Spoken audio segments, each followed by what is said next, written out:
王13、胡二狗、谢大牛，你们说你们并未劫粮劫银，可是为什么从你们家中搜出了失窃的官银跟粮食？讲！大人呐，小老儿实属冤枉啊！那些粮食和官银，不是官府赈灾分给咱们灾民的吗？那爷在码头娶了好些个灾民，每人都分到了1斗粮食和1锭银子啊！大人，大人，小人更冤枉啊！那夜小人听说有活菩萨要在码头上给灾民们分钱分粮，本想赶着去的，不料小人的娘子摔了一跤，把怀了3个月的孩子划掉了。等小人安顿好娘子，赶到码头，银子和粮食早就分光了，活菩萨也不知去了哪里。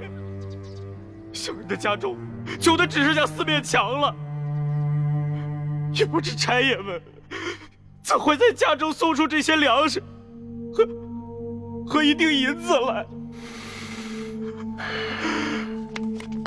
大人，大人，小人冤枉的。小人那日夜里在家照顾病重的老娘，赶去码头也去得晚了，什么都没分到。哦，今早有人拿着画像在小人家门口望了几眼，问了小人几句话，随后那人便送了小人1袋粮食和1锭银子。小人正感激不尽，赶紧去给我那快饿死的老娘熬粥，谁想到还没等到粥熟呢，这时就来了几个捕快大人，硬说小人是盗抢官粮官银的贼啊！大人，小人实在是冤枉。我算看出来了，他们是拿着画像对比，看谁长得像就抓起来栽赃。冤枉啊！小人冤枉，大人！大人要明察呀！大人明察！大胆的刁民，你们竟敢诬陷本府的公差！来啊，传证人！带证人！这架势我看着都害怕，何况寻常老百姓呢？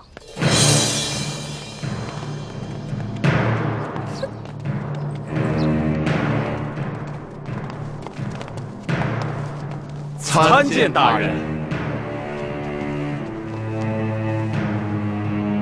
好了，都起来吧。谢大人。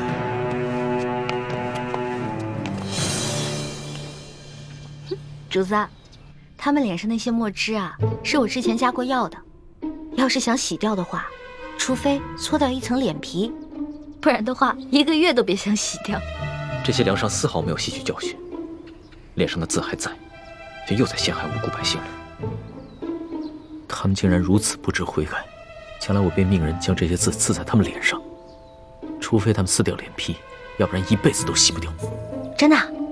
那就太痛快了，这就叫做恶人自有恶人磨。你什么意思啊？我也是恶人。我不是那个意思，我的意思是说，古往今来哪个皇帝不杀人啊？一句话不就血流成河吗？难道不是最大的恶人？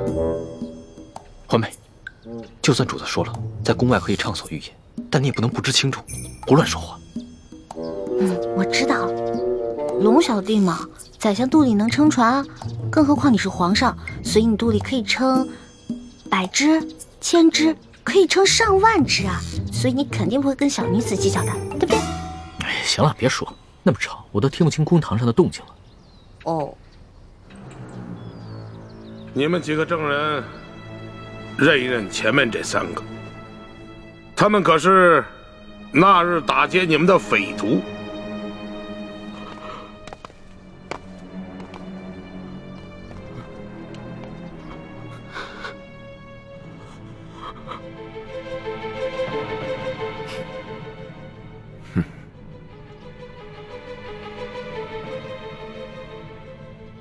没错，大人，就是他们。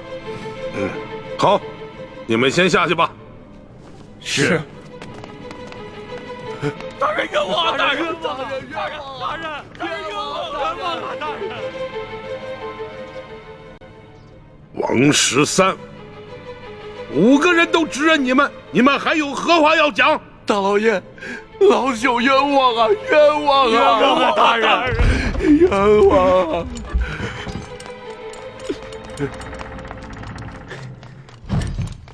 大人，这是我等从那3人家中搜出的迷药。这些迷药和迷刀府中守卫的那些完全一样。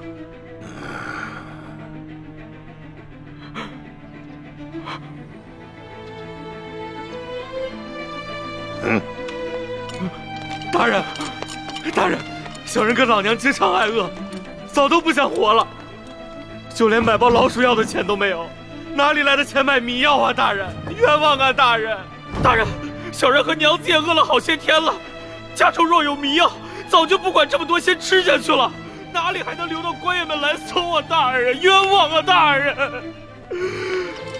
大人，大人，卑职刚刚在高级药铺调查到，王十三前些日子曾去药铺买过药材，这些药材正好可以配出强效迷药。这是高级药铺掌柜高老师的书证，大人请过目。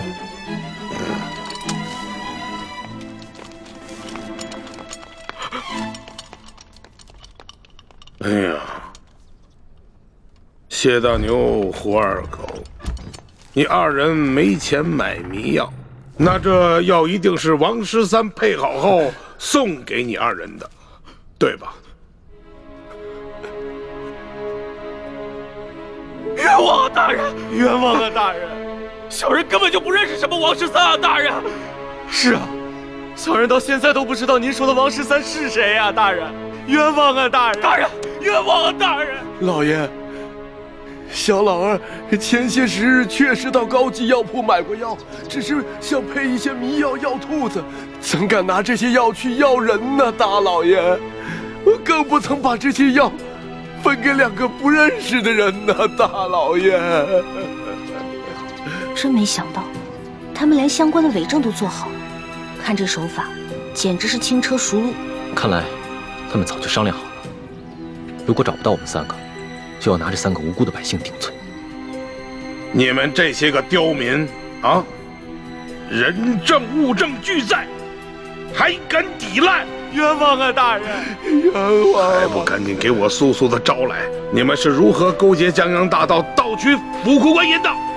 大人，小民冤枉啊！明察呀，大人！一群刁民，刁民！事到如今还敢喊冤？好，来人呐，每人重打30大板！看你们还敢嘴硬！打！冤枉啊，大人！冤枉啊，大人！大人！冤枉啊，大人！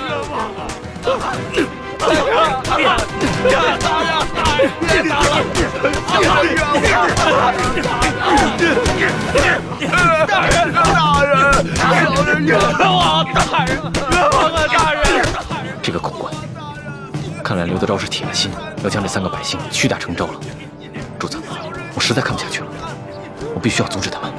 来，我眼下好歹也是奉旨查处书剑一案的钦差大臣，纵然无权过问山西的地方政务，但刘德昭应该也不敢把我怎么样。这样吧，你先去击鼓鸣冤。是。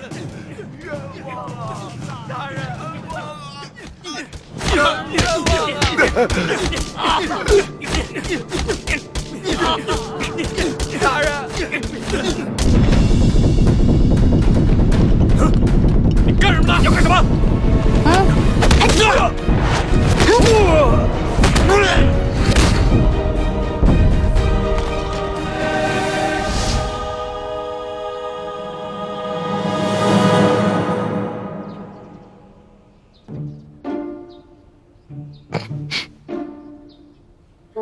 龙小弟，武功长进了吗？那是，跟了老大这么久，总得学点本事不是？干什么？你们干什么？我们家大人奉旨前来山西查案，还不赶紧让你们巡抚大人出来迎接？你们真是钦差大人？圣旨在此，还有假吗？哇，一道圣旨这么威风啊！老大，这个代表着至高无上的皇权。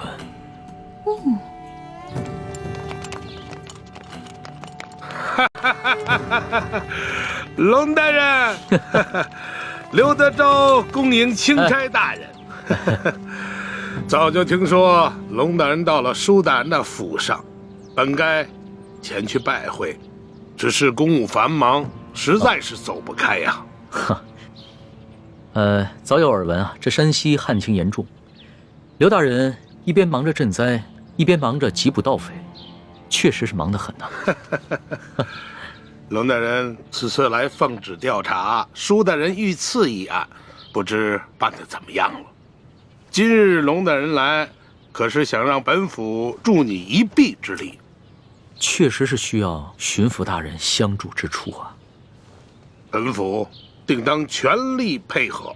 哎，不过龙大人，你也看到了，本府现在正在审理一起盗匪之案，不如这样，龙大人先暂时去我的后堂歇息，待本府办完此案之后，再到后堂听龙大人通报舒总兵遇刺一案的案情如何？刘大人，这3天前夜里发生的重大盗匪案，没想到今日就抓到了匪徒。刘大人的办案效率实在是让我钦佩。刘大人，不知本钦差是否可以在此旁观刘大人审案呢？龙大人呐，你不过是奉旨来查办舒总兵遇刺一案的，这盗匪之案呢，与舒案呐，没有任何之相关联。哎呀，若是要旁听的话，不太合适吧？刘大人，本钦差只是旁观而已，绝不干扰刘大人办案。再说了，等本钦差回了宫以后啊，这皇上问起在山西的见闻，我也好将刘大人的这高效办案的美名上达天听啊！哎呀，龙大人若是执意要旁听的话，那就堂上请。哎，请，请。刘大人，这3个就是劫银劫粮的盗匪吗？不错，现下人证物证俱在，可是他们抵死不招。大人，老朽实属冤枉啊！大人，刘大人，不知有何人证物证，可否给本钦差瞧瞧？龙大人，你可是奉旨前来查办舒总兵遇刺一案，好像这个案子与你的案子没有任何关系吧？你只静静的旁观就好了。这具体的案情，本府无可奉告。王13、谢大牛、胡二狗，你们现在可愿招了？冤枉啊！大人，冤枉啊！小民冤枉啊！好一帮刁民，看来不动大刑，尔等是不会招供的。来呀，大刑伺候！大人饶命啊！大人，冤枉啊！大人，冤枉啊！冤枉啊！大人，饶命啊！如今人证物证俱在，你们是抵不了赖的，还是老老实实的招认了吧，免得再受这皮肉之苦。大人，老朽自打进了这个公堂，我就知道我不可能活着出去了。老朽经不起如此大刑，老朽冤诏啊！大人，胡二狗、谢大牛，你们呢？小人冤枉啊！大人，王13，你就先招吧。大人，我招。大人，老朽我实在是不知道该招些什么呀。好，你们3个人那是办不了翻墙入室、劫官银官粮的大事，你们必然还有其他的同伙，而那些同伙也必定不是普通人。那些人应该是盘踞在牛角寨上的潜明余孽，才会如此的胆大包天，是不是啊？大人，您说是就是吧？那你就将如何勾结牛角寨贼人的经过，如实的招来吧。这经过，大人，老朽年老昏聩，这经过我实在是记不清了，就以大人调查的为准吧。好，那么你再想想，你又是如何联系胡二狗和谢大牛，去给牛角寨的匪徒做接应的？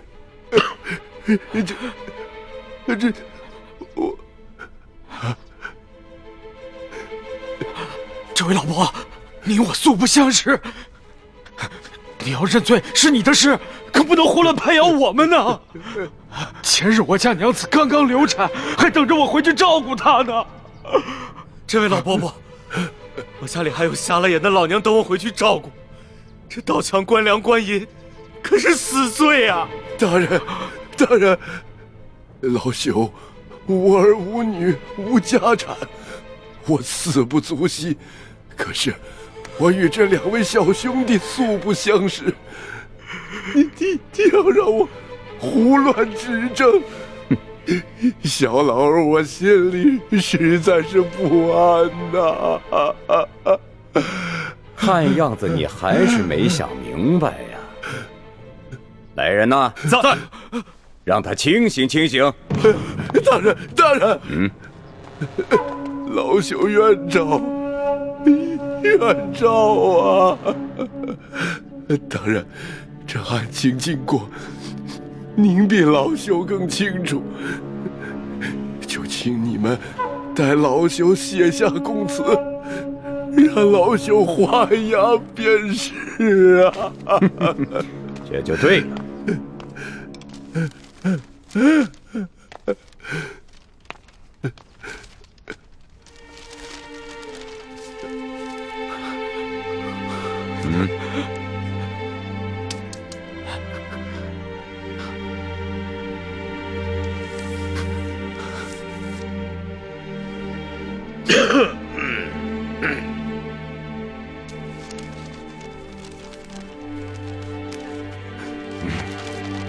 来人呐，在，把王13押下去。是。大老爷，走。你们关闭民房啊！胡二狗、谢大牛、王13都已经招了，你们还要顽抗吗？罢了，胳膊拧不过大腿，被砍头也比这么活着受折磨的好，反正都是个死。小人愿招。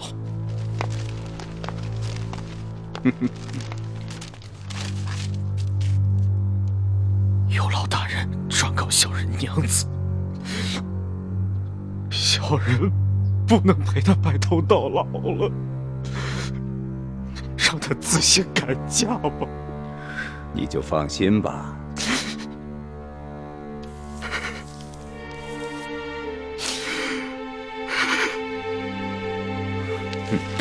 来人，在，把胡二狗带下去。是。走。哎呀，谢大牛，就剩下你一个人了，怎么着啊？你们这些狗官，简直丧尽天良！就算你们有本事瞒得过朝廷，瞒得过皇上，你们也瞒不过老天爷！住口！来人，走，把他的嘴给我塞上。是。慢着，贼什么嘴呀？他不是愿意骂吗？你让他骂。谢大牛，我告诉你，皇上远在紫禁城里，你就是把喉咙骂破了，皇上也听不见。现在呢，我就给你一次机会，你是直接画押呢，还是领教我这堂上诸般的刑法之后再画押呢？滚！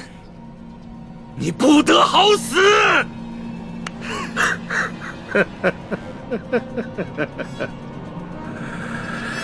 动刑！慢着，不能动刑。刘大人，想不到如此一起惊天大案，你们居然是如此办理的，真是让本钦差大开眼界。龙大人，有些事情你是不知道的。此地民风向来是彪悍奸诈，这几个人装出一副可怜的模样，不过是想博取龙大人的同情罢了。尤其是这个谢大牛，他爹曾是牛角寨上前明余孽中的一员，前2年刚被判了腰斩，而且那起案子就是谢大牛他娘亲自出手的。可是我实在没有想到啊，如今他谢大牛长大了，仍然与这牛角寨暗中勾结。当初我娘出手，害得我爹被腰斩。我一直以为我娘做得对，我爹就是个大逆不道的糊涂虫，他该死。可我如今才明白，是我娘错了，是我娘错了。这大清的天，简直比锅底还要黑呀！这百姓就该反！住口！住口！龙大人，你听见了吧？你看见了吧？此人果然是前明的余孽呀！他勾结山匪，打劫官府的库银。即便是他不招供，就冲他刚才那番说辞，本官也可以判他个斩立决！斩立决！刘大人，若不是你们软硬兼施、诱供逼供，这谢大牛又何至于恶言诅咒朝廷？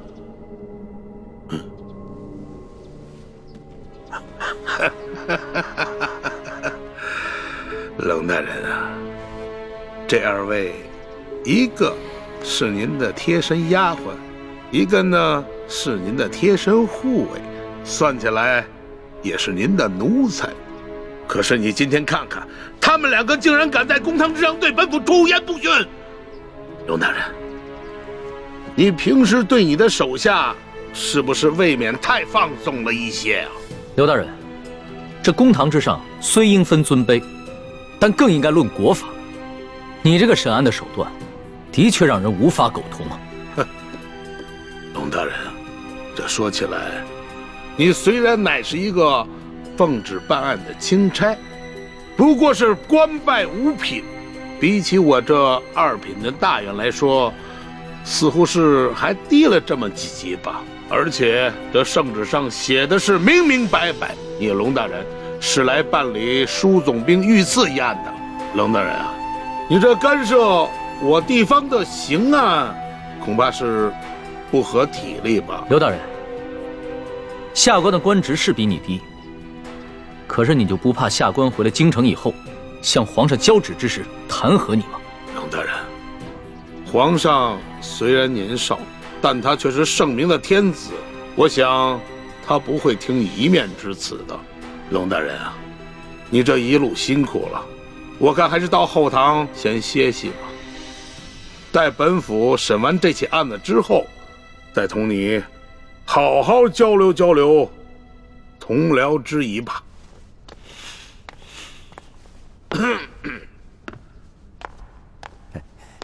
龙大人，请随下官到后堂歇息吧。慢着，你们可知我乃是？龙大人还有什么话要说吗？主子，要不然您把密旨拿出来给刘大人看看吧。密旨？对啊，皇上不是给您下了一道密旨吗？让您调查舒总兵一案之时，顺便督查一下山西赈灾情况以及地方官员官风吗？哎呀，龙大人啊，实在没有想到啊，龙大人身上还有皇上的密旨啊！不知皇上的密旨现在何处啊？可否让本府看一看？这密旨啊，让奴婢小心翼翼地藏在行李箱里了。主子，要不然您随奴婢回去取一趟吧。也好。刘大人，请稍等一下，下官这就去取。那个冷大人，是否让本府派一队兵士护送啊？不必了。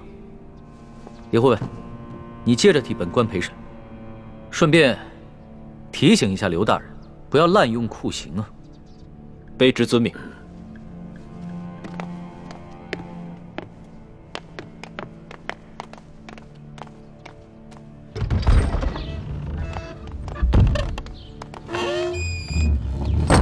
老大，现在怎么办？如果咱们拿不出密旨的话，刘德昭一定会说我们假传圣旨，到时候必定跟我们翻脸，那3个人就死定了。尤其是那个谢大牛，不死也得残废啊！哎，事到如今，只能造一封假的密旨喽。伪造密旨？这个刘德昭身为山西巡抚，又加兵部侍郎衔，乃2品大员。即使他不知道你长什么样，你的字他总归认识吧？老大，你疯了吧？这是我首次微服私访，毫无经验，我没有带上玉玺，也没有带上书写圣旨的龙文黄卷啊。万事都有变通的嘛，龙小弟。这个密旨肯定不能正式的写在龙文黄卷上啊。我们把宫里御用的花笺，加上你的御笔亲书，还有玉玺印鉴，拿出来给他看，肯定能唬住他了。不是，可问题就在于没有玉玺啊。我可以帮你搞定啊，我照着你圣旨上的玺印刻一个不就得了？你还会刻章啊？那当然了，老大我18般武艺样样精通，医药赌蛊、机关杂耍、金石篆刻都不在话下。走吧。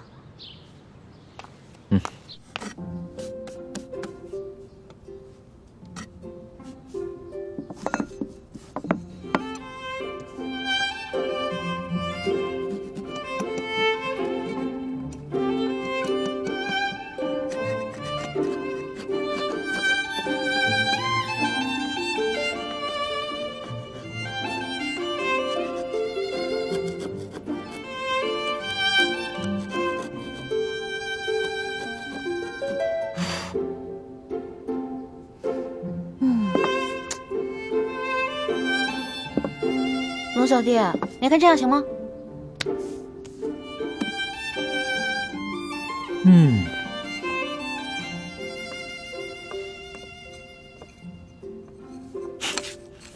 老大，你这个篆刻的功夫果然和你的武功一样，不能深究啊。刘德昭只要仔细一看，就能看出其中的破绽了。切，问题在于他不可能仔细看。你那道圣旨是真的，他已经仔细看过了，怎么可能怀疑这个是假的呢？那我们只能碰碰运气了。刘德昭只要一看到这个密旨上的内容全部都戳中了他的软肋，必定就会心下大乱，不会仔细查看最后的印鉴了。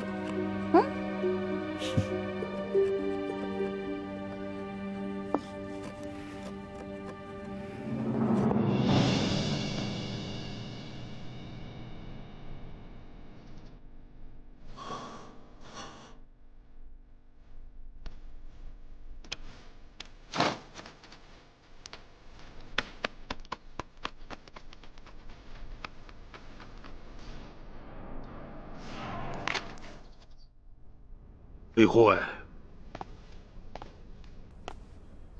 不知你家大人和令妹何时会回来呀？我家大人回去以后还需要沐浴更衣，就麻烦刘大人和诸位大人再等等吧。要不，先把这谢大牛押下去，等我家大人回来了再审。来啊，在，将这谢大牛先押下去。是。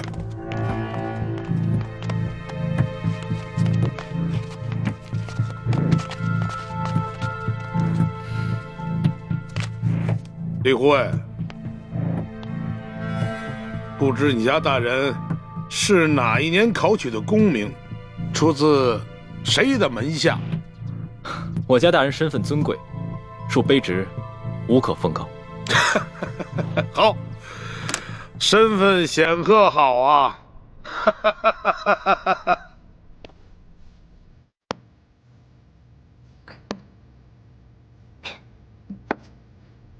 哇，大功告成！龙小弟，怎么奖赏我？奖赏？伪造官印已是杀头的大罪，这伪造玉玺是要诛9族的。龙小弟，什么意思啊？过河拆桥？我可是奉旨造假。我跟你开玩笑的。论到杀头的大罪啊，这几天我龙三犯的可不比你少。只不过老大，我真的很好奇，你到底是从什么地方来的？为什么会有这么多特殊的技能？我就是一个江湖混混啊，江湖小混混，自然要学得多一点，不然怎么混得开啊，对吧？相比于刘德昭啊，你更是让我大开眼界。亏你技艺不精，这个玉玺呢，你伪造的不能到以假乱真的地步，要不然的话，那可真就天下大乱了。龙小弟，我是不是做了什么忌讳的事儿啊？从此在你心里就记了我一笔了？没事儿，这要是别人呢，伪造玉玺，不管出于什么原因，我都不会轻饶了他。但是你嘛，我知道，你虽然天性顽劣，但是你一定不会做出什么让我不可原谅之事。虽然你嘴上这么说，但是我知道，在你心里已经对我有防备了。早知道我就不出这个馊主意了，另外想办法救那3个百姓啊。反正呢，我已经打定了主意，这次回宫以后，就一辈子把你拴在我身边，这样的话，你就不会犯下什么连我都保不住你的重罪了。我才不要在那个像金笼子一样的紫禁城里坐牢呢。君无戏言，记住我刚才说的话。可是你现在已经不是皇上啦，你是我的龙小弟啊。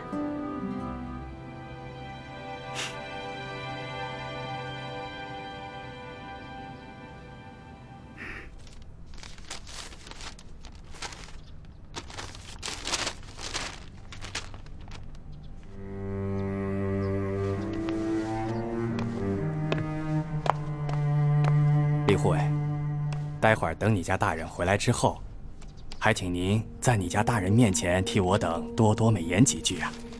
啊！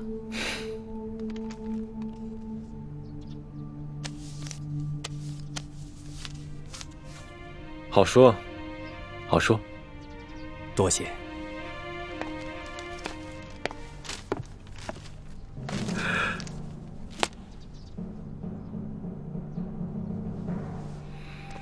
钦差大人到，圣旨下。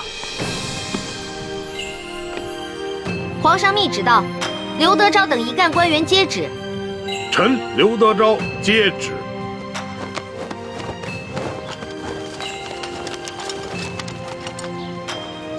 奉天承运，皇帝诏曰：着龙三为钦差大臣，在查办舒总兵遇刺案之时，监督查访山西赈灾之详情，以及地方官员之官风政绩，如实禀报，不得有误。吾皇万岁万岁万万岁！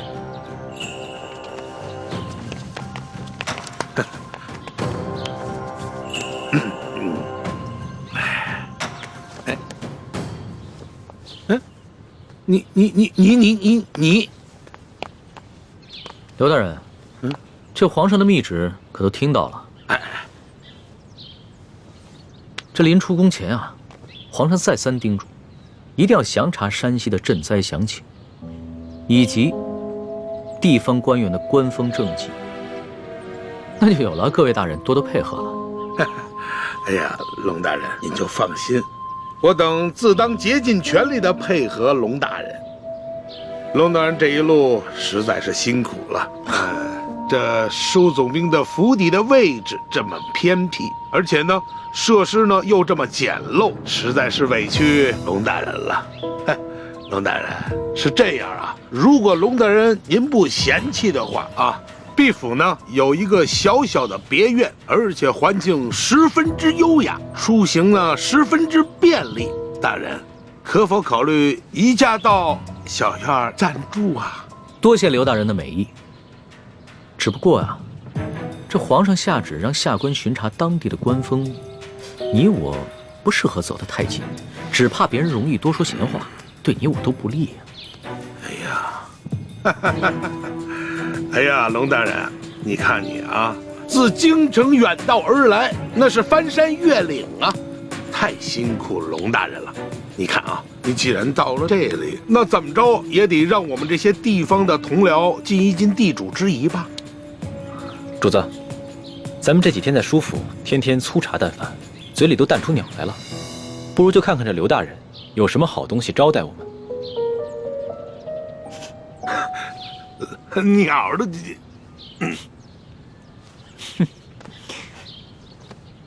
行，那就多谢刘大人了。龙大人，请，请，请，请。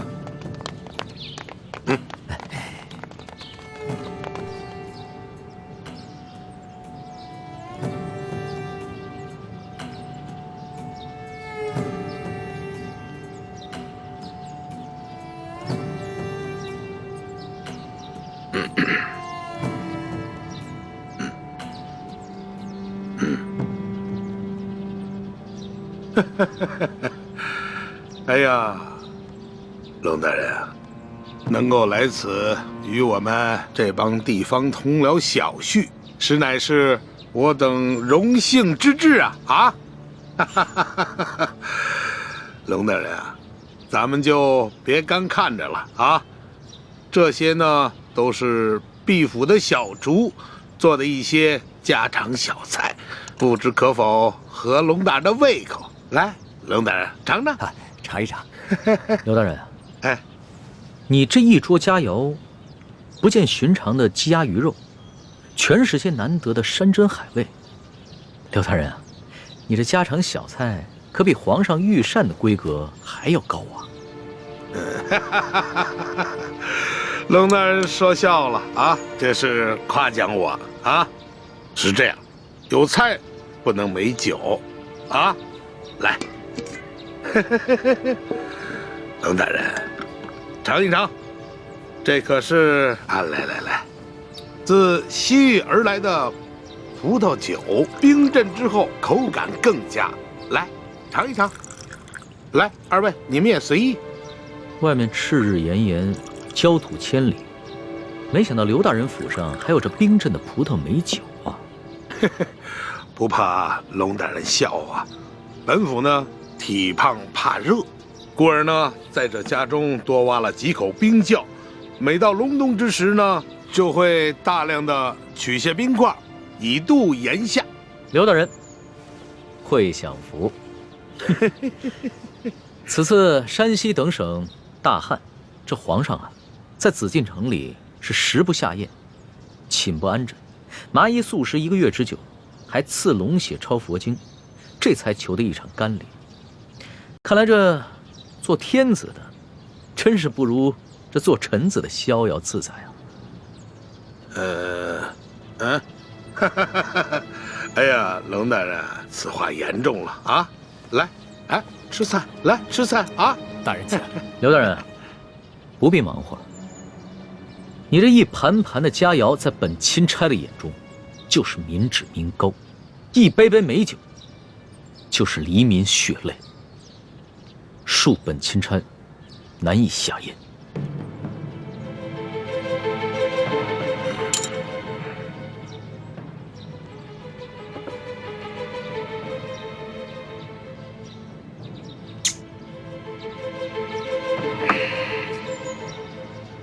龙大人果然是忧国忧民呐，让我等十分惭愧啊！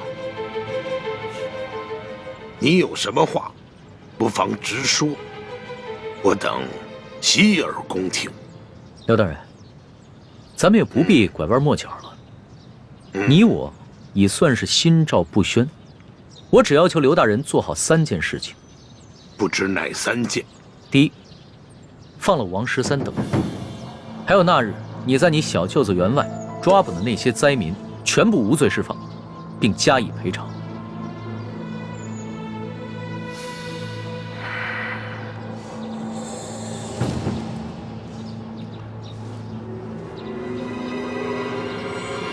好，这就去办。第二，把囤积的粮食全部发放给灾民，把那些借机哄抬粮价、大发国难财的奸商全部都抓起来，严惩不贷。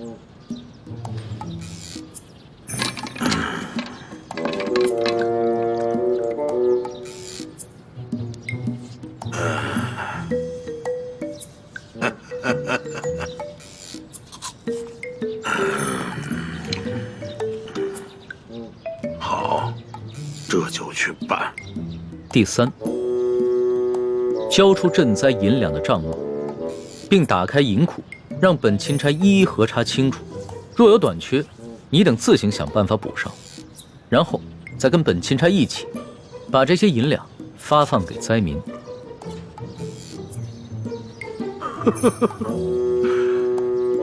二位没觉得这个天儿格外的闷热吗？是啊，热得很。好啊，我这就调集人马，即刻就办。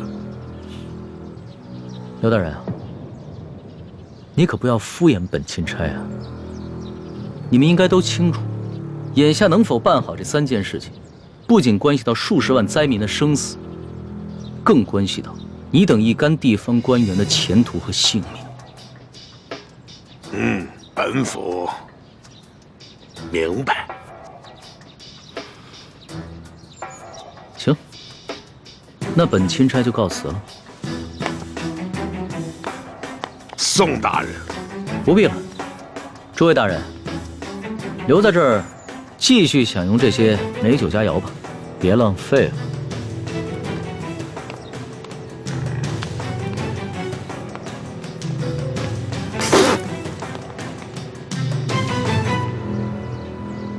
易欢，你真是太不知天高地厚了，居然敢刻假玉玺！你知不知道，你这可是犯了帝王的大忌。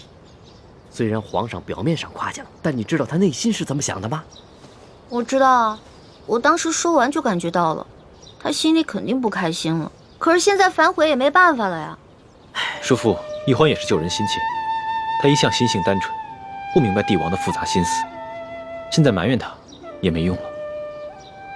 本来就是啊，我以为我在帮他解围，而且是他让我刻的，谁知道会这样。朱哥哥，我是不是又办傻事了？是有点傻，但是我不怪你。我们本来就跟康熙势不两立，翻脸也是早晚的事情。好在眼下他跟我们还算是同一条船上的人，就算是对我们起了防备之心，也只能暂时和我们维持眼下的关系。你不必过于自责。从小到大你都这么包容我。你呀，我早晚得死在你们两兄妹手里。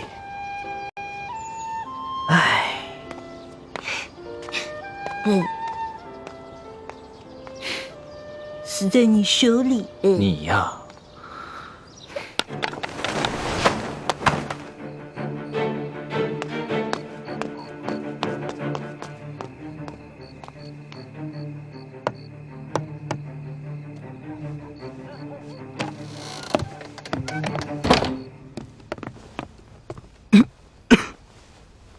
都是因为那夜我下手太重，要不我先用内力替你疗伤。多谢前辈，不必了。刘德昭一直怀疑他身边有了奸细，只是还没有怀疑到我身上，所以我不能耽搁太久。是不是刘德昭他们又有新举动了？今天钦差大人直接来了府衙，还亮出了皇上的密旨，把刘德昭他们吓了个半死。钦差大人走后，刘德昭便召集了他那几个心腹的官员和府上，一起商量对策。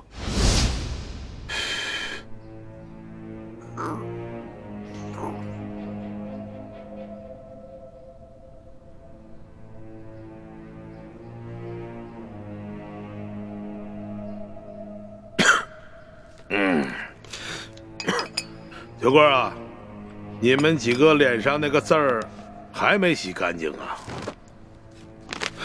甭提了，也不知道那个姓艾的在墨汁里放了什么东西，我们搓了几天都搓不下去。是啊，混蛋！等我抓到了他，我非扒了他的皮。哼，坐着聊啊。都是我这些手下太犯桶了，到现在连那个姓艾的足迹都没有找到。别主呢。行，姓艾的事情先放一放，我们先下当务之急，就是全力以赴的要对付这个钦差龙三。姐夫，你真要听那个姓龙的呀，把我们哥几个全抓起来？要真把哥几个抓起来，是去走走过场也倒罢了，就怕这个龙大人是存着杀鸡儆猴的心思，不肯见好就收就完了。对呀，是。还有那个赈灾的银子，你说咱们现在都吞到肚子里，消化了大半了，这怎么吐得出来呀？哎，吐不出来那也得吐啊，能吐多少是多少。不够的，大家伙凑一凑。还有啊，这个龙大人一脸油盐不进的样子，看来是要跟咱们动真格的了。哼，这个龙三到底是个什么来头？我派去京城的探子，到现在也没有给我回话。我还真就不信了。这世上有不偷腥的猫吗？甭管怎么样，咱们先备下重重的厚礼，探探他的底儿啊！哎，对，没准他眼下的假正经，就是为了将来狠捞一笔。哎，还有，我看那个龙大人年纪轻轻，血气方刚，正是干柴烈火的年龄。你们府中谁还有没开包的绝色美人？哈！也别藏着掖着了，赶紧贡献出来。等把这厮弄上了咱们的船，先渡过了眼下的难关再说。啊？有吗？没有。有吗？没有。你有吗？没有。我有。我府上啊，还真有这么一位美人，不但人长得美，性子温婉，而且弹得一手好琵琶。哎，姐夫。我原本可是要孝敬你的呀！你小子，哎呀，任这美人如何的貌美天仙，我现在已经没有这种心情了。也罢，让这个美人去试一试龙三。哎，秋贵啊，记好了啊，一定要查清楚这个女子的身份，不要再给我添乱子了。你放心吧，姐夫，她呀是一个孤女。我发现的时候都快饿死了，是我收留了她，锦衣玉食养着她，现在对我是感恩戴德，让她陪陪钦差大人，不为过吧？哎，不为过，就是。我想，二位一定也猜得出来，他们所说的这个绝色美人是谁吧？该不会就是婉欣妹妹吧？正是。婉妹知道裘贵要把她送给刘德昭，她以为只要进了刘府见着我们便有机会私奔，所以这几日她在裘府不哭不闹，还假意奉承裘贵。我本想等我伤好了把她救出来，可没想到这帮禽兽居然想让她去侍候钦差大人。裘贵这个禽兽，早晚有一天我要亲手宰了他。刘德昭等人若是把舒婉欣献给钦差大人，那他私自出逃，让人冒名顶替进宫之事就会暴露。所以我才急着来找你们报信儿，跟你们商量对策，但一直没找到机会，直到现在我才能偷偷溜出来。孟大哥，你还是来晚了。刚刚刘德昭的人已经接走了钦差大人，想来就是要行使这个计划了。什么？如果钦差大人识破了婉妹的身份，而你是冒名顶替，那你和婉妹就都麻烦了。眼下之际，也只有我立刻赶去刘府，在舒婉欣被献给钦差大人之前，把她给劫走。好，那我现在就回去，暗中协助你们，希望一切还来得及。好。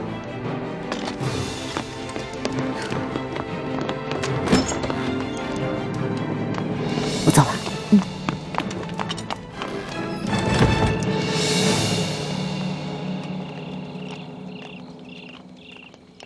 钦差大人，我家大人有要事要和大人商量，还请大人独自入厅，随行人员且留在厅外等候。那可不行，我是龙大人的贴身护卫，不能离开大人半步。哎，无妨，刘大人这么晚叫我过来，肯定是有好事，不会有什么危险的。你们就先在外面等着吧。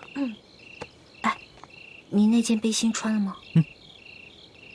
主子，跟刘大人有事好好商量，千万别翻脸啊！你这么关心我？哎呀，我知道了，现在还不是翻脸的时候。大人这边走。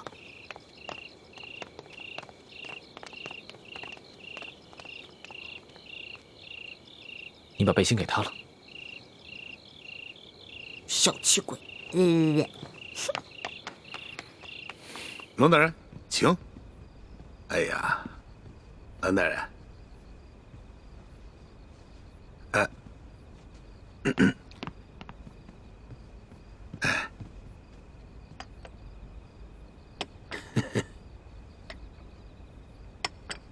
赶紧赶紧。是。龙大人，来，坐。坐坐坐。刘大人，你这私人府邸用度之奢华，丝毫不逊于皇宫啊！龙大人实在是过奖了。这么晚把龙大人请过来，没有什么别的意思，就是想咱们聊一聊私房话，交一交朋友啊。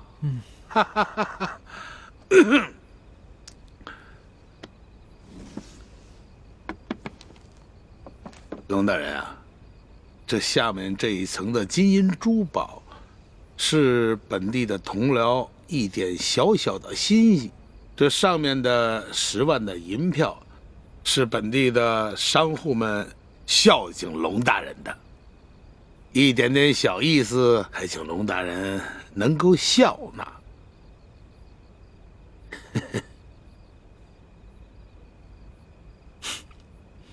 刘大人，这礼我暂且收下了。好，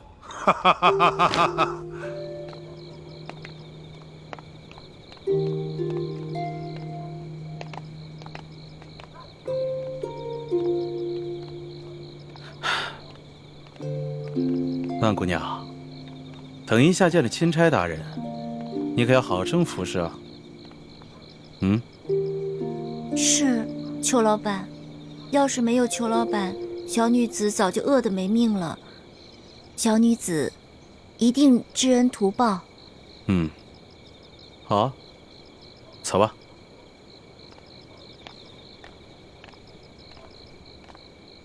孟哥哥，你在哪里？等会儿听到我的琵琶声，你可一定要来救我呀！这礼呢，我已经收下了。刘大人要是有什么话，不妨开门见山的说吧。这龙大人果然是个爽快之人呐。好，那我就说，我知道，龙大人呢，今天看我在堂上审这个案子，不是十分的满意，我心里知道。可是龙大人啊，你是误会本府了。我什么地方误会了刘大人了？这些个打劫官府库银库粮的，乃是这牛角寨上前明的余孽。可惜呀，这个牛角寨是易守难攻啊，所以本府呢就抓了3个替罪之羊，在堂上呢对他们是有些枉法裁判了。这不是也是为了那牛角寨上的前明的余孽诱他们下山吗？好一招引蛇出洞啊！哎，但是刘大人，你这无凭无据，怎能断定这打劫银粮的就是牛角寨上的前明余孽？龙大人，你有所不知啊，打劫官府库银库粮的有20多个人，这20多个人，他们个个是武功高强，训练有素，非一般的盗匪可比啊！想来，在本府的辖区之内，也就是这些牛角寨上的前明的余孽有此实力了。哦，原来如此。不过刘大人，单是为了剿匪，就冤枉3个无辜百姓，还滥施酷刑，这也有违大清律例吧？冷大人啊，本府这不是也是剿匪心切吗？使用了一些非常的手段跟策略。我知道啊，龙大人呢，你有些疑义，可是我不是也按照龙大人的吩咐把这3个百姓给放了吗？啊，还有前些日子在裘贵的庄园抓了几个闹事的灾民，不是也一律都给放了吗？不瞒你说呀，本府还赔了不少的银两。哈哈哈，龙大人啊，这样说来，您所交派本府的第1件事儿，算是办妥了吧？那另外2件呢？这第2件嘛，粮食可以放，但是不能发放过多，多少呢？咱们就意思意思，能够让龙大人回去交差就可以了。至于那几个粮商嘛，他们一个个的跟本地的官员那是有着盘根错节的关系。龙大人啊，我看最好还是不要抓了。那赈灾银两，不瞒龙大人说呀，山西这些年那是天灾不断呐，府库的银子早已经是入不敷出了。这朝廷下拨的银子啊，根本就是不够啊。有一点银子呢，也就填了往年的亏空了啊。就比如说吧，如果说按照朝廷的规定，每一个灾民发2两银子，每隔10里打一口深井，我的龙大人，银子根本不够使。所以我说呀，龙大人，你看这样好不好啊？您呢，睁一只眼闭一只眼，咱们每个灾民给1两银子，每隔30里打一口深井，这样你我咱们都好交差了。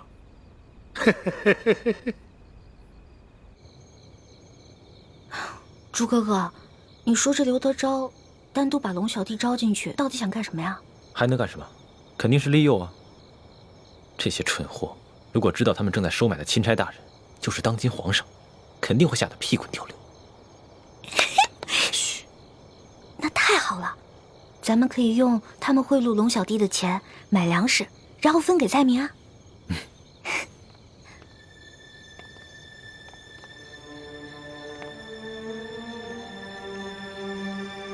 糟了，倾城，他怎么来了？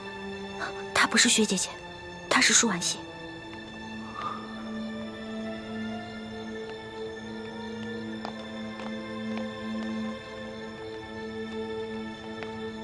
一姑娘，你怎么在这儿？你这几天怎么样啊？我挺好的，有劳一姑娘挂心了。你们不是那个外地客商的仆从吗？怎么会在这儿啊？我们就是钦差大人的随从。啊？哎呦，那小的我真是有眼不识泰山了。前面的事儿，多有得罪啊！二位多担待。这位姑娘，在淮阳村的事儿，那是个误会啊，真的是误会。这位姑娘就是你们在淮阳村抢走的那位吧？哪能啊！万苏姑娘，那我一直是礼敬有加，半丁点我也不敢亏待呀。你要不信，你问他自己。哦，裘老板对我一直很好。那晚确实是一个误会。原来你叫万苏啊？万苏，舒婉欣。原来你是把名字倒过来说。果然聪明。那万姑娘，你现在是？我现在，裘老板让我。是这么回事。巡抚大人呢，在里面呢。万姑娘弹得一手好琵琶，我就让她进府给巡抚大人弹几首小曲儿。二位，咱们回见啊。万姑娘，请。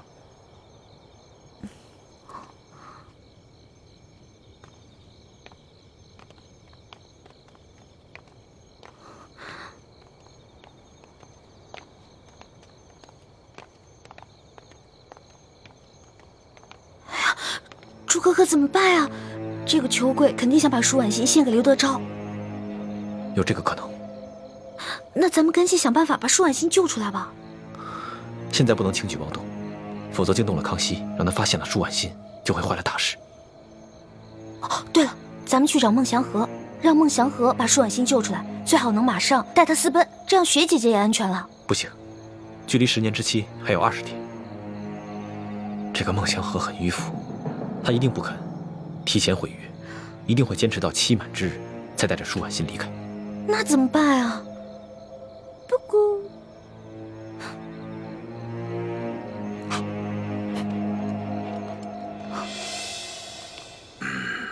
龙大人可否给一句话呀？刘大人，哎，你们做的每一件事情，都够得上杀头灭族的了。若你能及时悔改，方能有一线生机；若你还想着欺君罔上，那可真是无药可救了。龙大人的意思是不肯通融了。那些粮商可以暂且不动，但是粮食必须全部发放给灾民，亏欠的赈灾银两必须尽快补齐。每隔10里地打一口深井，是抗旱最有效的措施，千万不可敷衍。刘大人，言尽于此，你好自为之。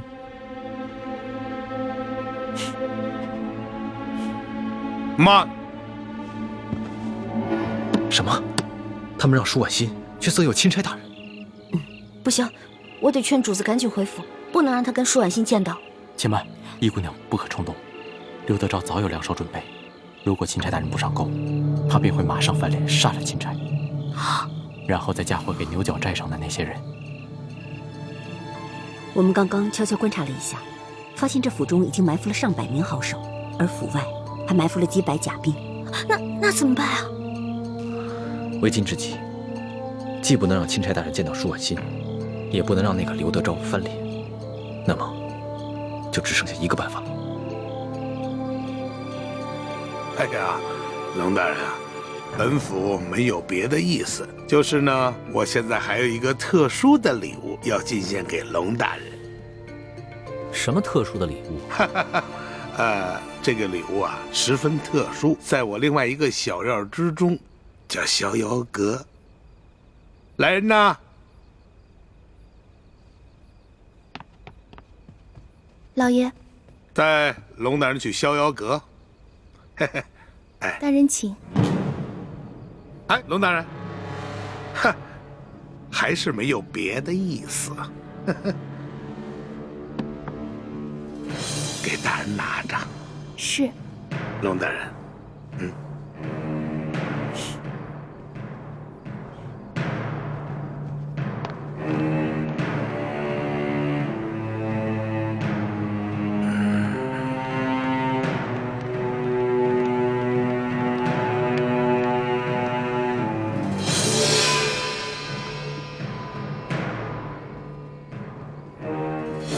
这个龙大人也太不讲规矩了，受了咱们那么多好处，还这么咄咄逼人。秋桂啊，看来下面就要指望你送的这个美人儿收服这个龙大人了。放心吧，老爷，弟弟这次挑的美人呐，可是绝色美人，就等着龙大人上钩了。只要咱们抓住了他的把柄，看他装什么假正经。可是，就是怕他不咬钩啊！怕！